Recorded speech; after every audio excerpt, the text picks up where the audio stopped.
السلام علیکم محترم ناظرین۔ خاتون کا شوہر بے وفا ہو گیا تھا۔ افواہ تھی کہ وہ شاید کسی دوسری عورت سے خفیہ شادی کر چکا ہے۔ ایسے میں پھر پیر فقیر یاد آتے ہیں۔ اسے پتہ چلا کہ آبادی سے دور فلاں پہاڑی پر ایک پہنچے ہوئے بزرگ کی خانقاہ ہے۔ خاتون اس بزرگ سے ملنے چل نکلی۔ بڑی مشکل سے جب خانقاہ پہنچی تو بزرگ نے پوچھا، کیسے آنا ہوا؟ خاتون نے کہا، میں نے اپنی زندگی کے 20 بہترین سال جس کو دیے تھے، دن رات جس کی خدمت کی، وہ مجھے بھول کر کسی دوسری عورت کے چکر میں پڑ گیا ہے۔ بزرگ نے مٹھائی کا ایک ڈبہ کھولا اور خاتون سے کہا، لیں یہ مٹھائی چیک کریں اور پھر بتائیں کہ یہ کب سے ہوا۔ خاتون نے ایک مٹھائی اٹھائی اور کھائی۔ اسے اچھی لگی تو دوسری بھی اٹھا لی اور کھا لی۔ مٹھائی کھاتے کھاتے ساری سنی افواہیں دہرا دیں۔ افواہیں اور جن خواتین پر اسے شک تھا ان کی تعداد شاید زیادہ تھی، کیونکہ مٹھائی کا ڈبہ ساتھ نہیں دے پایا۔ بزرگ نے اس خاتون سے کہا، میں نے آپ کو ایک مٹھائی کھانے کو کہا تھا، آپ تو سارا ڈبہ کھا گئیں، اس سے آپ کو کیا سمجھ آئی؟ خاتون نے کچھ دیر سوچا اور پھر بہت فلسفیانہ انداز میں کہا، اچھا میں سمجھ گئی، آپ کا مطلب یہ ہے کہ مرد کا مزاج ایسا ہے، ایک مٹھائی چکھنے کے بعد وہ پھر دوسری، تیسری، چوتھی کی طلب رکھ لیتا ہے۔ بزرگ نے تب کر کہا، نہیں، بلکہ اس کا مطلب یہ ہے کہ تم بہت زیادہ موٹی اور بھدی ہو گئی ہو، تمہارا اپنے کھانے پینے پر کوئی کنٹرول نہیں ہے، تمہارے مسائل کوئی تعویذ کوئی دم ٹھیک نہیں کر سکتے۔ جاؤ اپنا منہ اور پیٹ کنٹرول میں رکھو۔ منہ پیٹ اگر کنٹرول ہو گیا تو عمر بھلے کم نہ ہو، جسامت ضرور 20 سال پیچھے والی مل جائے گی۔ سنا ہے اس پہاڑی والے بزرگ کے پاس اب کوئی خواتین نہیں جاتی، بقول خواتین کے کہ اس کے دم درود اور تعویذ میں کوئی اثر نہیں ہوتا۔ ایک 20-22 سالہ نوجوان ہائپر سٹار میں داخل ہوا اور کچھ خریداری کر ہی رہا تھا کہ اسے محسوس ہوا کہ ایک خاتون اس کا تعاقب کر رہی ہے، مگر اس نے اسے اپنا شک سمجھتے ہوئے نظر انداز کیا اور خریداری میں مصروف ہو گیا، لیکن وہ عورت مستقل اس کا پیچھا کر رہی تھی۔ اب کی بار اس نوجوان سے رہا نہ گیا۔ وہ یک لخت خاتون کی طرف مڑا اور اس سے پوچھا، خیریت ہے؟ عورت نے جواب دیا، بیٹا، آپ کی شکل میرے مرحوم بیٹے سے بہت زیادہ ملتی جلتی ہے، میں نہ چاہتے ہوئے بھی آپ کو اپنا بیٹا سمجھتے ہوئے آپ کے پیچھے چل پڑی تھی۔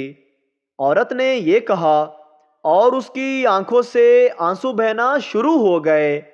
نوجوان نے جواب دیا، کوئی بات نہیں امی جی، آپ مجھے اپنا بیٹا ہی سمجھیں۔ عورت بولی، بیٹا، کیا ایک دفعہ پھر آپ مجھے امی جی کہو گے؟ نوجوان نے اونچی آواز سے کہا، جی امی جی، لیکن خاتون نے گویا نہ سنا ہو۔ نوجوان نے پھر بلند آواز سے کہا، جی امی جی۔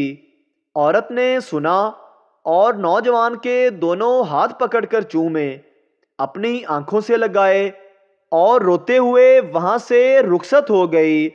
نوجوان اس منظر کو دیکھ کر اپنے آپ پر قابو نہ رکھ سکا اور بے اختیار اس کی آنکھوں سے آنسو نکل پڑے اور وہ اپنی خریداری پوری کیے بغیر واپس چل دیا۔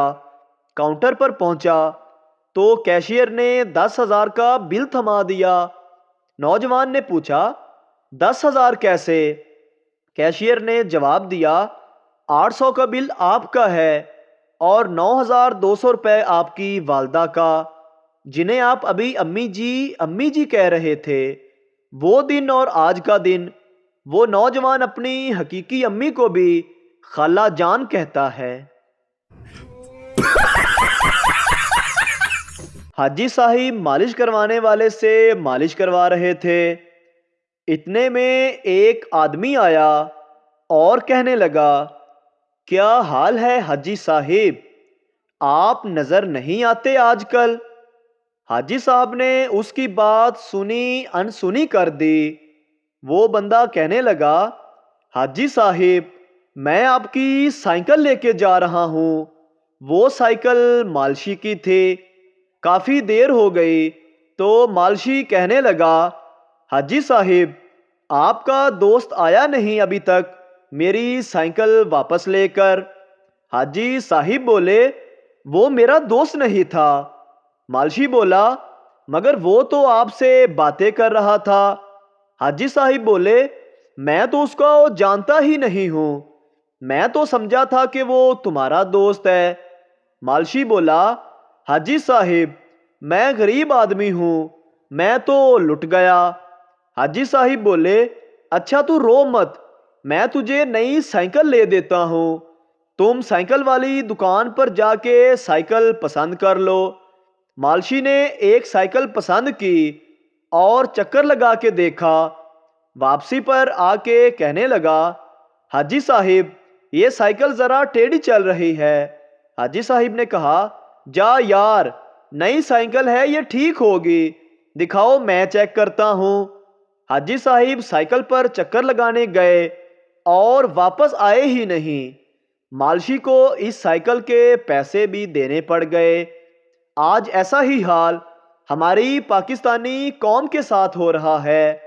ہر نیا آنے والا حکمران حاجی ہوتا ہے اور عوام مالشی جو ان کے چکروں میں پیستی رہتی ہے۔ میں نے 40 دن کا چلہ کاٹا، محبوب آپ کے قدموں میں۔ کل 41واں دن تھا۔ میں اپنے گھر کے دروازے پر کھڑا تھا تو ایک نوجوان میرے پاس آیا اور کہنے لگا، سر جی ایک درخواست کرنی تھی آپ سے۔ میں نے کہا کہ بولو بھائی، کیا کہنا چاہتے ہو؟ وہ میرے قدموں میں بیٹھ گیا۔ میں نے کہا، او یار اٹھو، یہ کیا کام کر رہے ہو؟ کیا نام ہے تمہارا؟ کہنے لگا، میرا نام محبوب ہے، میں بہت غریب ہوں، میری کچھ مدد کرو۔ محبوب میرے قدموں میں تھا۔ ایک چرسی نے اپنی دونوں آنکھوں کے ایک ہسپتال کو عطیہ کر دیں۔ ڈاکٹر اس کے انسانی ہمدردی کے جذبے سے بہت ہی متاثر ہوئے۔ ایک ڈاکٹر نے پوچھا، آپ اس بارے میں کچھ اور کہنا چاہیں گے؟ تو چرسی بولا، ہاں، یہ آنکھیں آپ جس کو بھی دیں اسے یہ ضرور بتا دینا کہ یہ آنکھیں صبح 2 کش لگانے کے بعد ہی کھلتی ہیں۔ اگر ویڈیو اچھی لگے تو ہمارے چینل کو سبسکرائب، لائک اور کمنٹ ضرور کریں۔ شکریہ۔